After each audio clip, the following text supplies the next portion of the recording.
Alô para você que é apaixonado por esportes e que está ligado na Rádio Futebol Clube.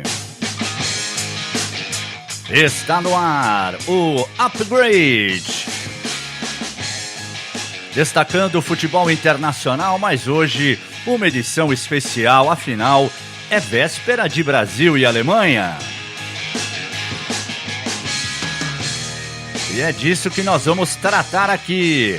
Grande abraço a você, hoje segunda-feira, dia 26 de março, finalmente vai chegar o dia 27, né? Quando falaram desse amistoso no ano passado, ainda faltavam uns 8 meses, eu fiquei numa expectativa danada, né? E finalmente, dia 27 de março está chegando. Grande abraço a você que curte a nossa página no Facebook, que manda o seu Twitter através do @RádioFutebolC, @RádioFutebolC.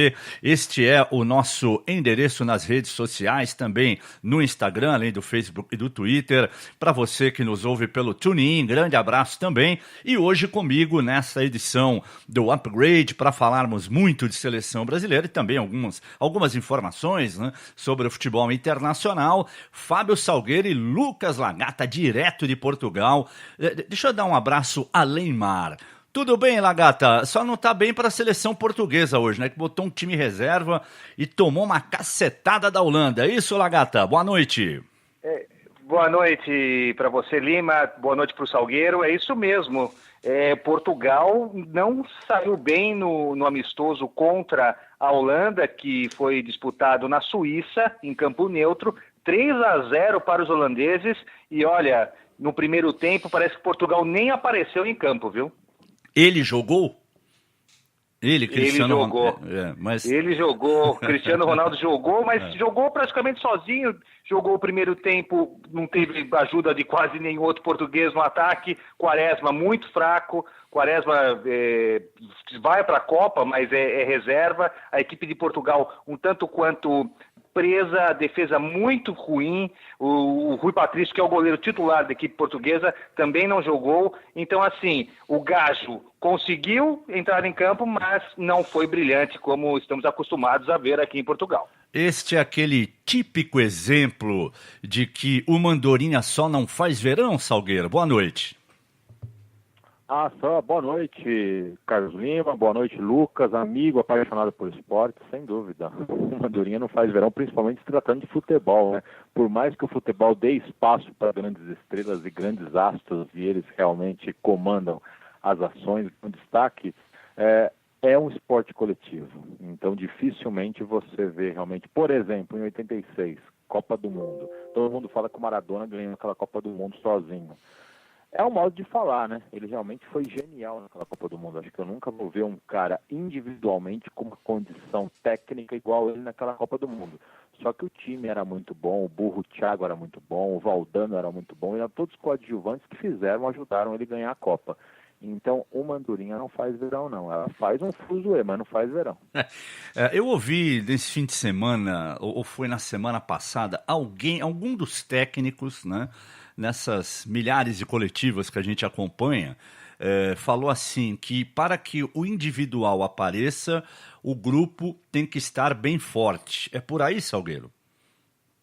É por aí, sem dúvida nenhuma. Para aparecer mesmo, é por aí. Eu acredito que para o individual, o conjunto tem que aparecer. E a gente tem N exemplos que a gente vê de grandes times aí que, quando sobressaiu o conjunto foi forte, aí realmente o individual apareceu. Porque é aquela coisa, né? Você vai jogar em cima de um time consistente. É só nós vermos, eu sempre gosto de trazer os exemplos para cá, para o futebol brasileiro. Eu sei que o Lucas acompanha também o futebol brasileiro com atenção, então ele vai compreender. E você também, né, Lucas? O Lima, porque você acompanha diariamente comigo aqui, com todos nós. Por exemplo, o Corinthians, que tem um coletivo forte já há algum tempo e um sistema defensivo muito bem. Se nós formos ver, nos últimos anos o Corinthians transformou muito zagueiro regular em bons zagueiros que realmente conseguiram um patamar alto, de atingir um patamar técnico grande. Por quê? Porque o sistema defensivo em si era muito bom. Então era aquele time que é fácil de você entrar e realmente jogar muito. Por exemplo, o zagueiro do São Paulo que está na seleção brasileira, o Caio... Rodrigo Caio. Ele, num sistema defensivo igual ao do Corinthians, jogando ao lado do Balbuena, ele não sofreria nem um terço das críticas que ele sofre atuando pelo São Paulo. Ah, com certeza. Isso aí eu não tenho nenhuma dúvida. Bom, então vamos falar da seleção brasileira. Só passando aqui, além dessa derrota que o Lagata citou, né, de Portugal para a Holanda, 3-0 na Suíça. A China perdeu de 4-1 da República Tcheca. O País de Gales perdeu do Uruguai. Olha o Uruguai aqui, né? Ganhando de 1-0 o gol. Adivinha quem fez o gol do Uruguai, né? Edinson Cavani. A Bulgária fez 2-1 no Cazaquistão, a Finlândia 5-0 em Malta, a Albânia 0, Noruega 1 e esse jogo de Portugal 0, Holanda 3. Ainda hoje no horário brasileiro teremos um emocionante, tenho certeza, Lagata, que o Salgueiro vai parar tudo que ele está fazendo e vai achar um jeito de assistir esse jogo. Curaçao e Bolívia, não é isso, Salgueiro? Fala sério, anote na sua agenda. Coisa que eu não faço é mentir, eu sou super sincero. E esse aí eu vou fazer o seguinte, eu passo a bola, você depois me conta taticamente o que você achou. E você, Lagata, será que você consegue aí alguma televisão na Europa para acompanhar Curaçao e Bolívia via internet, alguma coisa? Só pela internet, viu, Lima? Não tem jeito, mas eu aposto na Bolívia, tem mais tradição que Curaçao, né? Vamos falar a verdade que Curaçao é inexpressivo no contexto futebolístico internacional. O Bolívia, a gente já ouviu falar, né? Nas eliminatórias, às vezes surpreende o Brasil na altitude. Agora, Curaçao vai ser difícil. Então tá bom, brincadeiras à parte. Então é o seguinte, a seleção brasileira amanhã, ela vai ter uma novidade que é o Fernandinho, e eu me lembro que na sexta-feira, quando o Zé Boquinha e o Salgueiro participavam da transmissão de Brasil e Rússia, né? Num determinado momento, aliás, num determinado momento não, quando terminou o jogo, que a gente estava falando do jogo, tal, aí eu projetei a partida contra a Alemanha e eu perguntava para os dois, né? Se eles achavam que o Tite também seria ofensivo e ousado contra a Alemanha, como ele foi no jogo diante da Rússia. O Zé Boquinha, né, que acredita em Papai Noel, cegonha, claro que eu estou brincando, mas o Zé deu uma explicação que eu compreendo. Ele falou, não, se o Tite for um cara coerente, ele vai manter o time, porque o time da Copa do Mundo é esse que jogou hoje, no caso, né, na sexta contra a Rússia, mas só que com o Neymar no lugar do Douglas Costa. Então eu acho que ele vai manter o time. Já o Salgueiro disse o seguinte, olha, é com muita dor no coração que eu vou dizer isso, mas eu acho que ele vai escalar o Fernandinho. Isso já me causa calafrios. E ele resolveu causar calafrios em você, Salgueiro. É verdade. Mas aí eu estava pensando o seguinte, eu estava meio reticente com isso, inclusive até fiz coro com o Zé Boquinha de crítica ao Tite, críticas antecipadas de mudar o time de repente. Agora é o seguinte... Principalmente numa Copa do Mundo, os treinadores não costumam mudar de jogo para jogo, né? Vai com aquela base realmente que tem a confiança do treinador, que tem a convicção do treinador taticamente, tecnicamente, vamos que vamos. Agora, é diferente, Lima, você disputar um amistoso com a Rússia e você disputar um jogo com a Alemanha. Um amistoso com a Alemanha. É diferente. Então, se por um lado o Brasil pode ter contra a Rússia um sistema ofensivo mais forte, um time mais aberto, contra a Alemanha tem que ter realmente as suas precauções.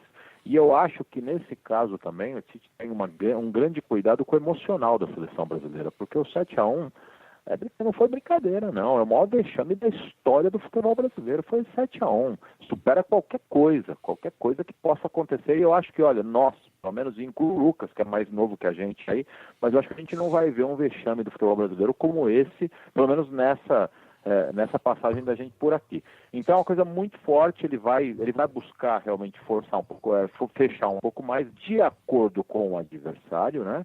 Mas eu espero que feche, que tenha a sua precaução defensiva normal, mas que jogue bola, que busque realmente a vitória, que respeite a Alemanha, mas não tema a Alemanha. Você concorda com o Tite, Lucas? Eu concordo, Lima. Eu acredito que a opção pelo Fernandinho, ela se dá no momento em que, como vai enfrentar a Alemanha, não é a Rússia, como o Salgueiro disse, precisa recompor ali, fechar mais o meio de campo. Casemiro Paulinho e Fernandinho, dá para fazer um bom revezamento na marcação, fechando ali o meio e liberando mais o William e o Felipe Coutinho pelas pontas, com Gabriel Jesus de centroavante. É a alternativa que eu acredito que o Tite utilizou para mudar um pouco o esquema do meio para frente do Brasil, né? Porque com uma sólida defesa apresentada no último jogo, Thiago Silva, Miranda, eu acredito que agora ele está fazendo um teste caso, durante a Copa do Mundo, o Brasil precise fechar o meio e mudar o esquema sem o Neymar, numa eventual lesão, ou do Felipe Coutinho, ou até do William, para que a estratégia seja adaptada e os jogadores em campo reconheçam isso com naturalidade, sem aquelas surpresas que muitas vezes podem acontecer, uma expulsão ou algum outro incidente que leve aquele desespero do jogador brasileiro, sul-americano, quando acontece um imprevisto e começa a dar aquele tilt, como se diz, como aconteceu em 2010, quando o Brasil perdeu para a Holanda nas quartas de final. Bom, a seleção brasileira terá a Alisson, Daniel Alves, Thiago Silva, Miranda e Marcelo, Casemiro, Fernandinho, Paulinho, William e Felipe Coutinho e o Gabriel Jesus um pouco mais à frente. Então é o seguinte, antes de eu escalar a Alemanha para o jogo de amanhã, só para vocês terem uma ideia, olha aqui a Alemanha do 7-1. Neuer, Lahm, Boateng, Hummels e Havertz. Khedira, Schweinsteiger, Thomas Müller, Kroos, Ozil e o Klose lá no ataque. Desse time aqui, só o Boateng vai jogar na partida de amanhã. Olha aqui a Alemanha. Leno, aí tem os 3 zagueiros. O Rüdiger, o Boateng e o Ginter. O Kimmich será o ala pela direita. O Plattenhardt será o ala pela esquerda. Aí os dois, os jogadores de meio, o Gundogan, o Goretzka e o Stindl, e na frente o Werner e o Sané. Quer dizer, só o Boateng daquele time que ganhou do Brasil de 7-1. Mesmo assim, tem que temer tanto esse time alemão, Salgueiro? Não, temer não, né, Lima? O que tem que fazer é respeitar, mas temer não. O Brasil não pode temer ninguém, não é nem discurso Pacheco, não é nada. O Brasil não tem porquê de temer. Nós temos uma seleção competitiva, uma seleção que de repente a geração não é aquela geração que nós já tivemos de 2, 3 opções maravilhosas por setor, mas nós temos uma seleção forte, nós temos uma seleção que tem jogadores realmente badalados no exterior e pela bola que joga, não por marketing, por nada. Não temos o Neymar nesse jogo, mas mostramos já algumas vezes que dá para ter jogo sem o Neymar, sim, e o Neymar vai estar na Copa com a gente, eu tenho certeza. Então, temer nunca, respeitar sim. Agora é o seguinte, no papel, essa seleção que fez o 7-1 no Brasil era infinitamente superior a essa de agora. Essa de agora, inclusive, é uma seleção forte também, é uma seleção que carrega a camisa da seleção alemã, que é uma camisa forte, pesada, tradicional, igual a do Brasil, só que é uma seleção que começa também, vem embasada de um trabalho forte, mas que é um trabalho que está em crescimento, que está em evolução também. Talvez não tenha chegado no topo realmente do entrosamento, do desenvolvimento, do desempenho realmente que eles esperam. Então é uma seleção que está mais ou menos no patamar ali, acho que dá para cumprir um bom papel, Lima. Bom, sobre essa história de Brasil e Alemanha, Daniel Alves falou uma coisa que eu achei bem interessante. Tenho falado muitas vezes, quando sou questionado sobre isso, que quando você não pode mudar o passado, você muda o presente, né? Ou pelo menos você tenta mudar o presente. E é o que a gente aqui para fazer, são encontros que todo mundo vai estar pendente deles quando acontecerem. Temos bons recordes também em enfrentamentos com a Alemanha, mas são desafios novos e são desafios totalmente diferentes do que aconteceu. Mas o grau de dificuldade ele existirá, tanto para uma parte quanto para outra. E a gente só espera estar à altura dessa ocasião e a gente só espera pôr em prática todo o trabalho que é requerido por parte da nossa comissão. E eu tenho certeza que, fazendo isso, a gente aumenta a nossa chance de ter um grande desempenho. Achei legal, Lucas, essa frase do Daniel. Não tem como mudar o passado, mas o presente dá para você fazer alguma coisa e o Brasil vai tentar fazer a partir de amanhã, né? Exatamente. Não tem mais o que fazer, o 7-1 é fato, virou história. Os brasileiros têm que assimilar, ou se não assimilaram até agora, tem algum problema.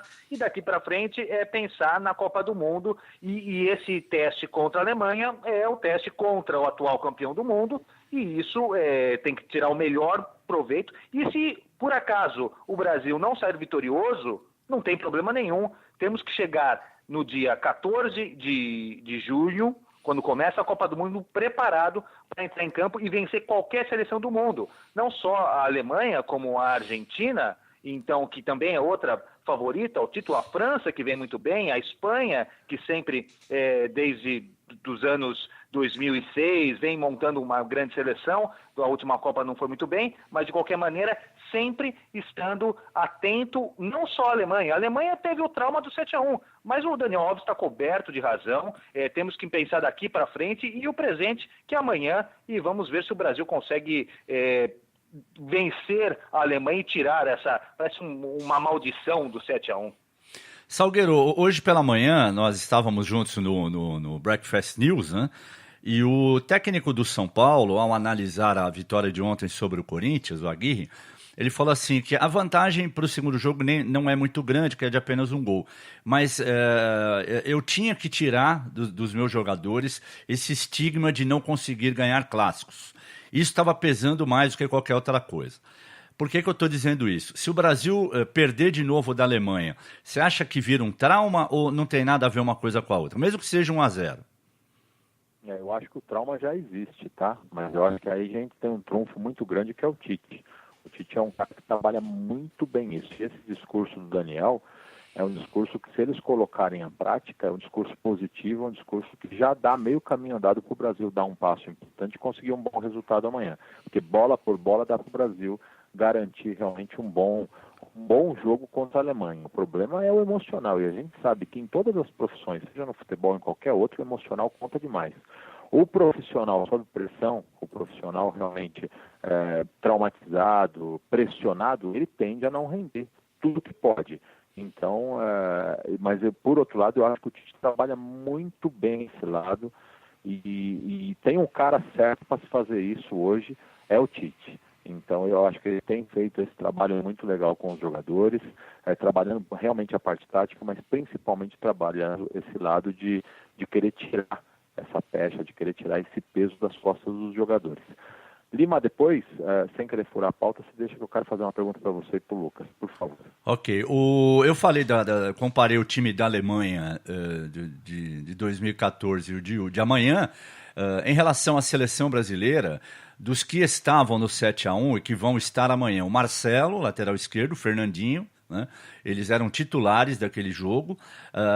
E depois entraram no segundo tempo o Paulinho e o William. Além do Ramírez, o Ramírez não está mais, eu estou dizendo em relação. Então são 4 jogadores que participaram do 7-1, né? Fernandinho, Marcelo, Paulinho e o William estarão amanhã em Berlim, né? Contra a Alemanha, 4 anos depois. Você quer fazer a pergunta agora, Salgueiro, para não perder aí o fio da meada? Na verdade é só uma pergunta pitoresca, na verdade, uma curiosidade que eu tenho, porque assim, eu não sei nem onde vocês estavam acompanhando esse jogo, mas eu tenho certeza que vocês estavam em algum lugar do planeta assistindo esse jogo, porque eu acho que o mundo parou praticamente para ver esse jogo, né? Qual foi o sentimento que vocês sentiram diante do 7-1? Eu admito para vocês que num primeiro momento eu fiquei revoltado realmente, soltei alguns palavrões e tal.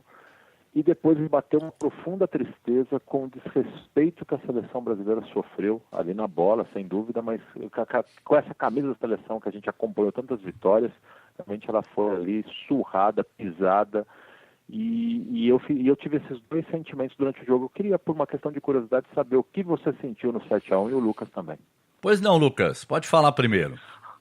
Olha, Salgueiro, eu estava num pub irlandês aqui em Lisboa e fui com a camiseta do Brasil, torcedores brasileiros comigo, e no bar também haviam alemães. Mas 1, 2, no terceiro gol a torcida brasileira já se calou completamente. Os alemães, de maneira respeitosa, não provocaram, mas a minha sensação foi, quando foi 1, 2... no terceiro gol eu estava triste e desiludido, eu não tinha nem palavras ali para manifestar qualquer satisfação e insatisfação. Eu fiquei assistindo o jogo até o final por apreciar a Copa do Mundo, o esporte, mas de fato foi eu como se tivesse uma ressaca. Eu tomei 1 litro de vodka e fui assistir o jogo do Brasil. Essa foi a minha sensação no terceiro, quando fez 3-0 o Brasil, já estava acabado. Eu estava em casa no primeiro tempo, porque eu tinha um evento que eu ia narrar à noite na ESPN aquele dia, então eu vi só o primeiro tempo e aí no intervalo eu saí, né, para ir para a emissora. O que eu posso te dizer, Salgueiro, é o seguinte: é claro que eu não esperava que o Brasil fosse perder de 7-1, evidente que não. A derrota em si não me surpreendeu, porque em nenhum momento o Brasil jogou bem na Copa do Mundo, né? Então, assim, eu não estava com a expectativa de que o Brasil fosse ganhar da Alemanha. Agora, também dizer que ia ser atropelado, isso aí ninguém esperava. O que eu posso te contar de curiosidade sobre esse dia, e você conhece a minha esposa, é que quando saiu o 4º gol da Alemanha, ela virou para mim e falou assim: amor, faça alguma coisa. Eu falei: só se eu desligar a televisão, porque o que eu posso fazer? Eu não posso fazer nada, né? Porque realmente ela ficou assim, até traumatizada com aquilo que ela estava vendo. Eu tenho assim, hoje eu tenho um sentimento pela seleção brasileira. É claro que eu continuo torcendo para o Brasil, quero que o Brasil ganhe sempre, só que hoje eu sofro menos com as derrotas do Brasil do que eu sofri antigamente, né? A última vez que eu chorei pela seleção brasileira, e admito aqui publicamente, foi no dia 5 de julho de 1982, o dia que o Brasil perdeu da Itália na Copa da Espanha. Aquele dia realmente eu chorei, porque eu tinha 21 anos, eu tinha uma expectativa enorme que o Brasil seria campeão, o time estava jogando demais, então aquele dia realmente me doeu demais no coração. Meu pai, eu cheguei em casa do trabalho, porque a gente saía mais cedo para ver a seleção, eu trabalhava em banco naquela época, aí eu cheguei em casa, meu pai tinha enchido assim, eu morava no 12º andar, a janela, todas aquelas bandeirinhas que a gente comprava na banca de jornal, sabe? Aquela bandeirinha pequenininha, quadradinha do Brasil, ele forrou todo o vidro da janela, abriu a cortina, aquelas bandeirinhas, aquela coisa toda, e o Brasil perdeu da Itália. Aquele dia realmente eu chorei. De lá pra cá, em 86 eu fiquei chateado. A partir de 90, cara, aquele futebol triste do Brasil, pobre, né, na Copa de 90, quando perdeu para a Argentina, eu fiquei com raiva porque foi a Argentina, mas também estava na cara que o Brasil não ia ser campeão. Claro que eu vibrei em 94, eu estava lá, foi a primeira Copa que eu cobri, tive a felicidade de ver o Brasil campeão. Na Copa da França, doeu ver tomar de 3 da França em loco, mas... de novo, o placar me assustou, mas a derrota não, porque o Brasil também não tinha jogado nada naquela Copa, exceção feita a semifinal ali contra a Holanda, que jogou um pouco. Eu achei que o Aimé Jacquet deu um nó tático no Zagallo, infelizmente, na final, além de todo aquele trauma lá do Ronaldo Fenômeno. Então, eu fiquei chateado, mas, sinceramente, Salgueiro, eu não perdi meu sono, não fiquei com vontade de dar soco na parede, porque eu não confiava na seleção brasileira. Essa que é a verdade. Esse ano eu confio. Eu acho que o Brasil tem condições de ser campeão mundial. Em 2014, eu achava que, assim, se não tivesse cruzado com a Alemanha na semifinal, ia cruzar na final e não ia ganhar do mesmo jeito, né? Então, foi isso. Esse foi o sentimento. Pode falar. E vamos combinar que diante desse seu pensamento, realmente da pouca confiança na seleção, é verdade, né? Tanto que a seleção esteve muito próxima de cair já nas oitavas de final, quando foi para os pênaltis com o Chile, né? É verdade, é isso aí. Porque é aquela história, nós que somos da área, queira ou não, por mais que você tenha o lado torcedor, quando você vê um jogo, mesmo que você não esteja trabalhando naquele dia, mas você vê o jogo com os olhos de torcedor, mas você também vê com os olhos de jornalista, de quem está acostumado a trabalhar na área, de quem está acostumado a ver treinador que tem ascensão sobre o time, que realmente tem o time na mão, você sabe se o time taticamente está bem ou está mal. Então, para mim, quando a Alemanha começou a dar aquele totó no Brasil, não me surpreendeu. deu. O Brasil estava completamente perdido em campo. O Felipão escalar o Bernardo, sabe? Aí quando eu ouvi a escalação do Brasil, eu falei, agora que dançou mesmo, sabe? Não respeitou a Alemanha. Não, aqui é Brasil, amarelinha, vamos passar por cima deles. Aí todo mundo viu no que deu. Então sabe, algumas coisas não adianta. Você já sabe o que vai acontecer antes. Não é porque você tem a bola de cristal, que você seja melhor que os outros. Não é. É que a gente tem uma experiência, né? Mais eu e o Fábio, por sermos ligados ao esporte um pouco mais tempo que o Lucas, de ficar atrás do gol no dia de jogo, na época que a gente acompanhava treino, via técnico posicionando, faz isso, faz aquilo, mexe aqui, mexe lá, e hoje em dia, sabe, não tem mais isso, né? Mas quem conseguiu adquirir esse tipo de experiência, assiste um jogo de futebol, você fala, olha, esse aqui tem mais chance de ganhar do que aquele. Às vezes a gente erra também, porque futebol, né? Às vezes um time massacra o outro vai lá no contra-ataque, faz um gol e ganha de 1-0. Mas, em geral, é aquilo até que o Fábio costuma dizer aqui. Clássico não tem favorito. Tem sim, tem sim. Nem sempre o favoritismo se reflete. Mas se você pegar aquela história de que normalmente o time que está bem pior ganha do outro, isso é uma conversa mole para boi dormir. Em 10 jogos acontece isso uma vez, só que a gente só lembra da vez que aconteceu. Os outros 9 a gente não lembra. Por quê? Porque é normal o time melhor ganhar do pior. Agora, quando o pior ganha do melhor, aquilo fica gravado na mente da gente, e aí a gente acha que não, olha, realmente, toda vez que um tá muito... ou então quando o time tá com 10, ele joga mais do que tá com... Quer dizer, são algumas bobagens, né? Mas já falei demais aqui, Fábio Salgueiro. Vamos ao que interessa. Só mais uma dessas bobagens, entre aspas, para fechar, e agradeço até esse espaço que você me deu aí, é o seguinte... 2-0 é um resultado perigoso. Pô, eu adoro 2-0. Pra quem tá perdendo é perigosíssimo. Mas é aquilo que eu tô te falando. Perigoso é 2-0 pro adversário. Então, mas é que aí a gente lembra sempre da exceção e não da regra, né?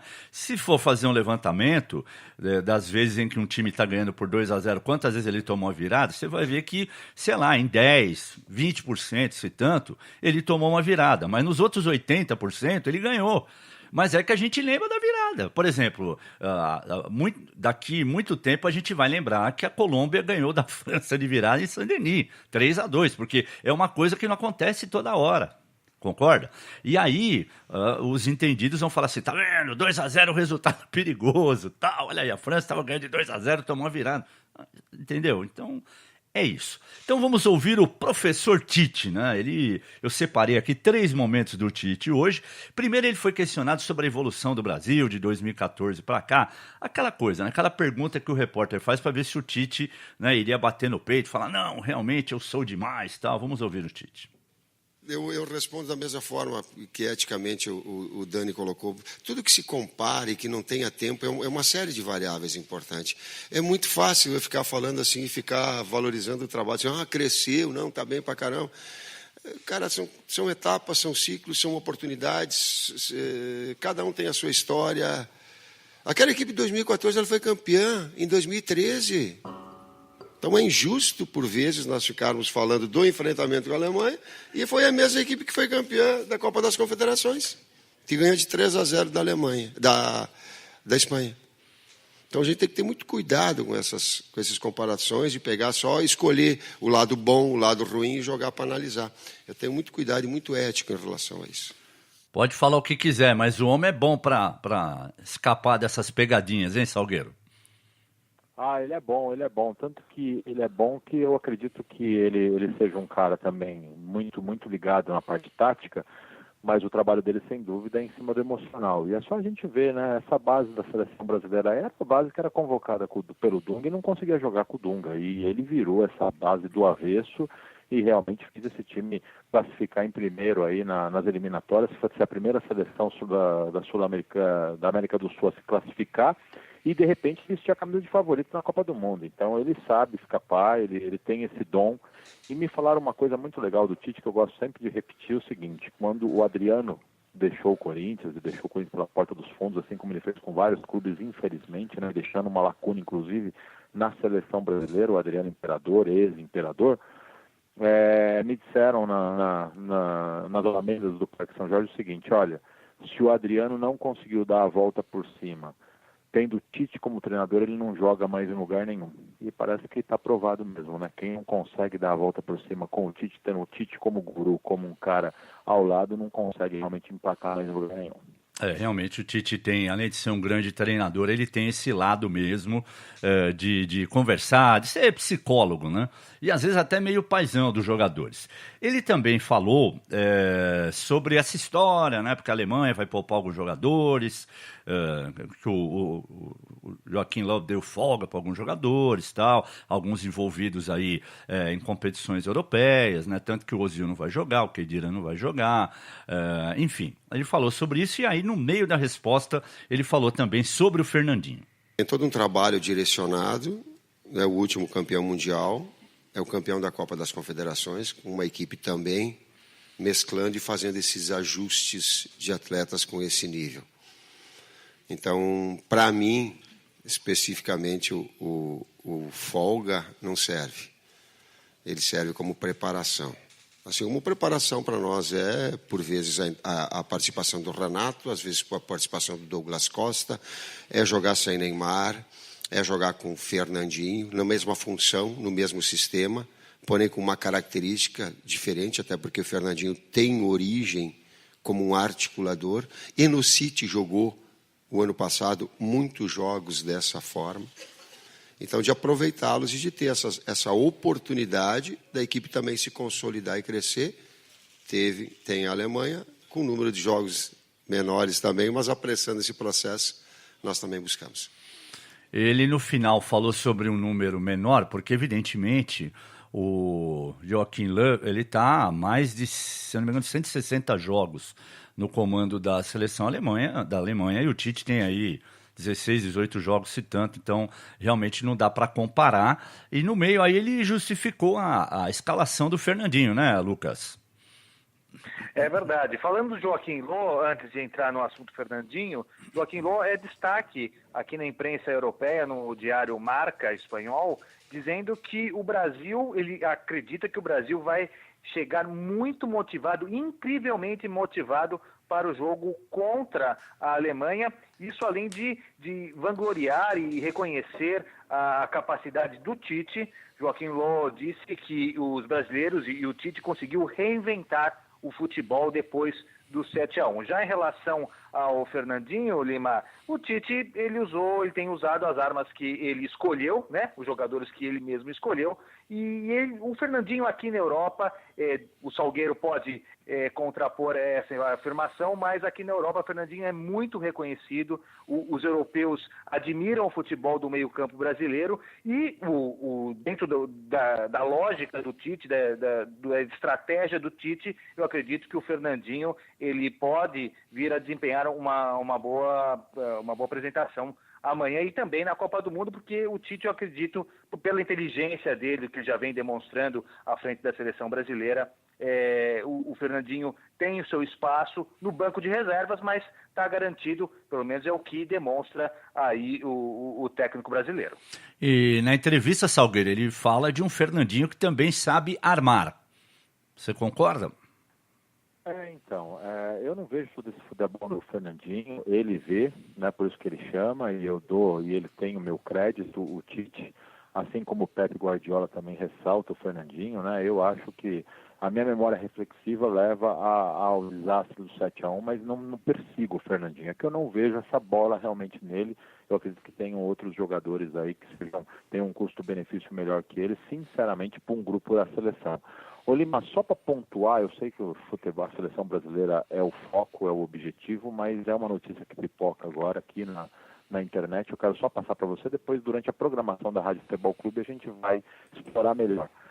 Com relação ao Rildo, ele é punido com pena máxima e desfalca o Vasco por até 180 dias. O tribunal deu 6 meses para ele no máximo, até que o João Paulo, o jogador que ele acabou fraturando a perna do João Paulo, volte a treinar com bola.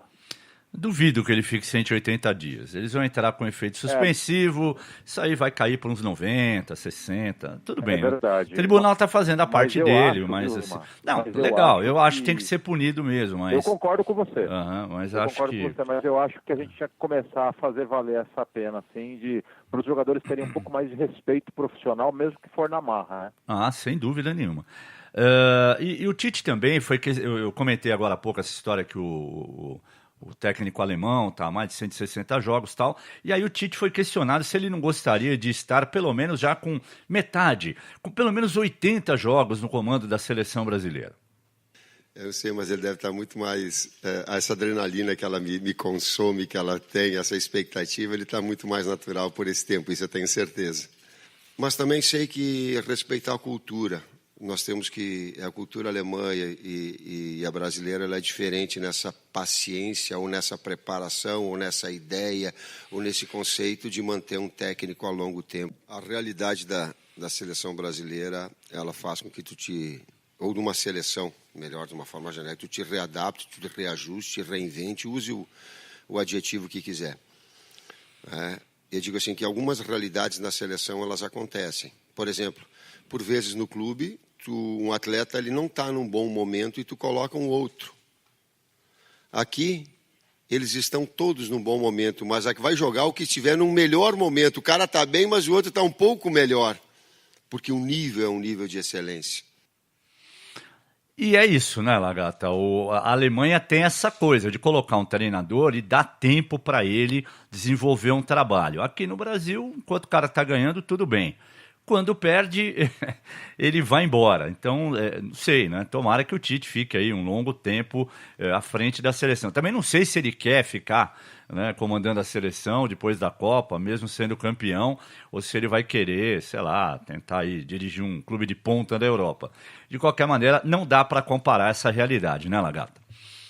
Em hipótese nenhuma. A realidade, não só na Alemanha, mas de outras equipes europeias, é de continuidade, é um projeto de longo prazo. O Brasil, assim como em outras esferas, tanto na política quanto no futebol, outros esportes, é o imediatismo. O que vale é o resultado. Se vencer, permanece. Se cair, se perder, 1, 2, 3 jogos, já começa a pedir a cabeça do treinador, e isso acontece tanto nos clubes pequenos, médios, grandes, os grandes clubes brasileiros.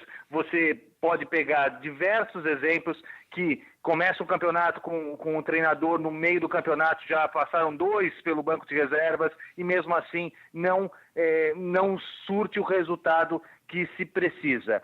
Já a Alemanha, já há 2 Copas do Mundo, vem com o mesmo treinador e mesmo perdendo, depois vencendo, e vão dar oportunidade. É a estratégia alemã para ser campeã do mundo. Se vai dar certo, se não vai, se o Brasil fez certo, se o Brasil não fez, tudo isso só vai poder ser descoberto quando acabar a Copa do Mundo e se descobrir quem será o novo campeão do mundo. Se o Tite vai ficar depois, é uma incógnita, como você disse, Lima, não dá para saber se ele quer ficar, se não quer. Tudo depende também se o Brasil vencerá. Se o Brasil perde a Copa do Mundo, é sempre aquela história. Quem será o próximo? Quem será o novo treinador? Não sei se o Brasil faz bem utilizando essa estratégia, mas também a torcida, toda a atmosfera que envolve o futebol brasileiro trabalha dessa maneira. Então também é difícil você querer fazer um projeto de longo prazo quando não há paciência por parte dos dirigentes e também da torcida brasileira. Você consegue, Salgueiro, imaginar um técnico, seja ele o Tite ou outro, ficando à frente da seleção brasileira 160 jogos? É difícil, né? Eu acho que nem o Tele Santana, com 2 Copas do Mundo, conseguiu esse feito, né? Não sei, não consigo imaginar, não. Aqui o imediatismo ainda toma muito conta disso. O técnico, na maioria das vezes, ele serve como escudo para as mazelas da CBF, para as mazelas dos dirigentes, infelizmente, né? O meu feeling diz o seguinte, Lima, campeão do mundo ou não, eu acho que o Tite não continua na seleção pós-Copa do Mundo. É o feeling, não é informação. E aí eu vou um pouquinho mais além, e daí você aí no estúdio da Rádio Futebol Clube e o Lucas lá na Europa, vocês podem estar sentadinhos para vocês não caírem para trás. Mas se o Tite não continuar na seleção, eu teria um treinador que eu colocaria no dia seguinte, esse treinador seria o Renato Gaúcho. Olha, eu não acho nenhuma loucura não, viu, o Salgueiro? Eu acho que o trabalho que o Renato vem fazendo com o Grêmio o credencia, entendeu, a ser técnico da seleção brasileira. Eu não vejo nenhum problema. Você vê, Lucas?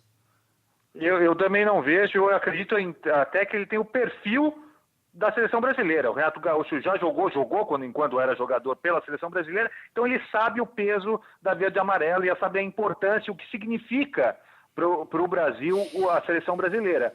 Então eu acredito, apesar de mesmo ele tendo em grande fase, ele se recebesse o convite agora, a questão é, será que o Renato Gaúcho, com a personalidade que tem, iria aceitar ser comandado pelos dirigentes da CBF?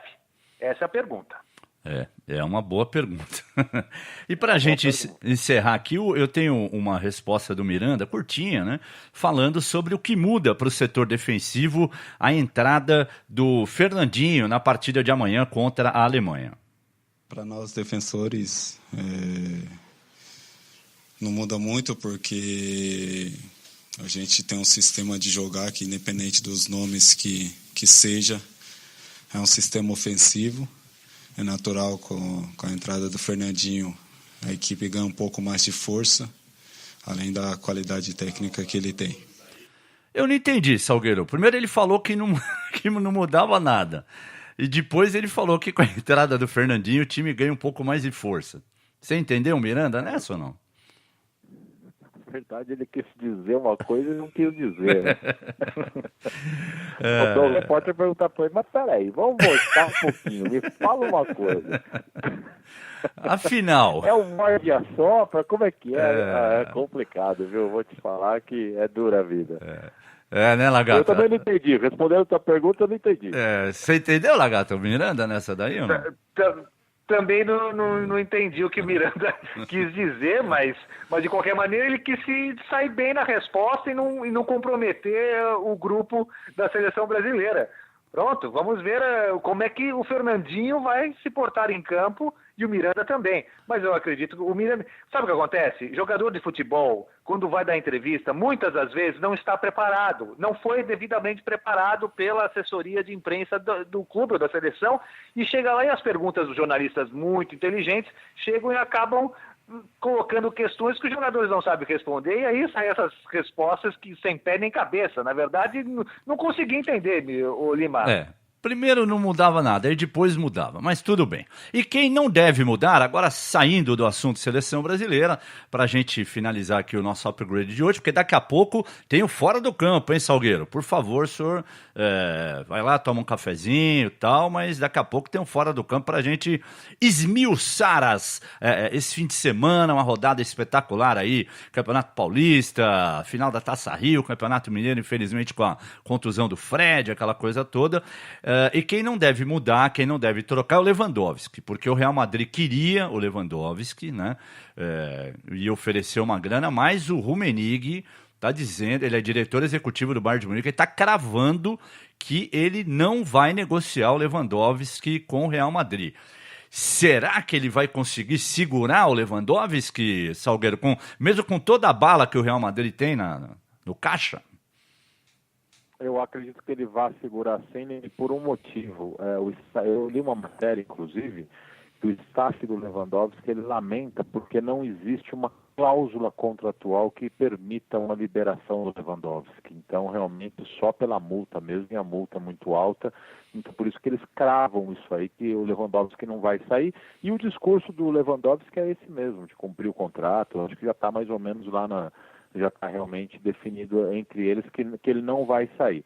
Agora, é uma tendência e é uma convicção que eu tenho nesse momento. Agora, em se tratando de Real Madrid, em se tratando de dinheiro, em se tratando de tudo que envolve o futebol europeu e essas cifras astronômicas aí, não dá para a gente cravar e bater o martelo, né?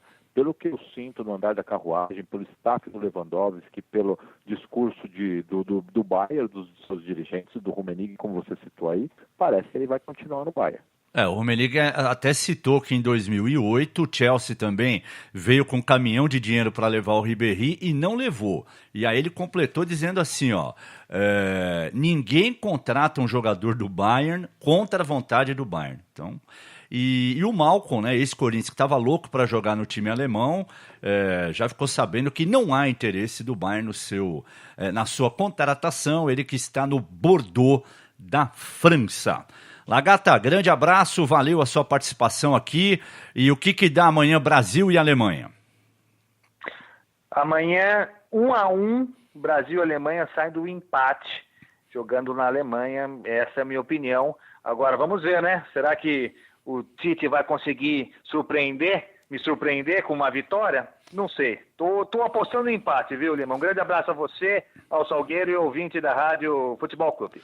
E você, Salgueiro, o que acontece amanhã em Berlim?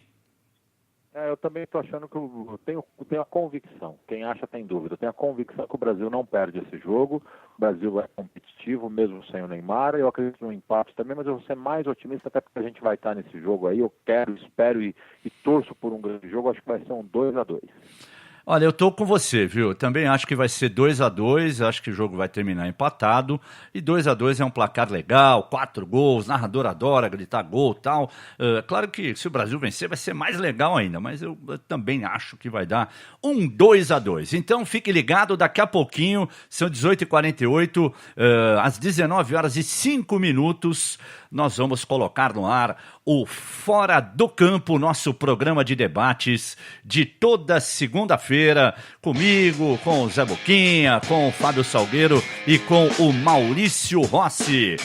A qualquer momento na nossa programação tem o Click Time e amanhã às 9h, o Breakfast News. Então, fique ligado, Rádio Futebol Clube. Aqui somos apaixonados por esportes. Boa noite.